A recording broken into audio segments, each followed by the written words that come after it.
FIFA বিশ্বকাপের যে গ্রুপে বহুল প্রতীক্ষিত ম্যাচে মুখোমুখি হতে যাচ্ছে বর্তমান বিশ্ব চ্যাম্পিয়ন আর্জেন্টিনা এবং আলজেরিয়া। ম্যাচটি অনুষ্ঠিত হবে যুক্তরাষ্ট্রের মৌসুরির ক্যানসাস সিটি স্টেডিয়ামে। আর্জেন্টিনা এই ম্যাচে তাদের চেনা 4-3-3 ফরমেশনে মাঠে নামতে পারেন। চোট কাটিয়ে দলে ফিরছেন এমিলিও মার্টিনেজ। অন্যদিকে আলজেরিয়ার ফরমেশনও 4-3-3 হতে পারে। রিয়াদ মাহরাজকে সামনে রেখে প্রতি আক্রমণ নির্ভর খেলার পরিকল্পনা করবে আলজেরিয়া।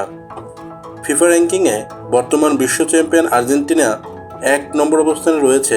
পাশাপাশি সর্বশেষ 5টি আন্তর্জাতিক ম্যাচের সবকটিতে জয় পেয়েছে।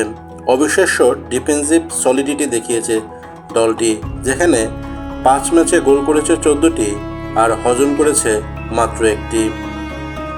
আলজেরিয়ারও শেষ 5 ম্যাচের রেকর্ড ভালো, 3 জয় 1 ড্র 1 হার, যেখানে সর্বশেষ ম্যাচে বলিভিয়াকে 4-0 গোলে উড়িয়ে দিয়েছে তারা।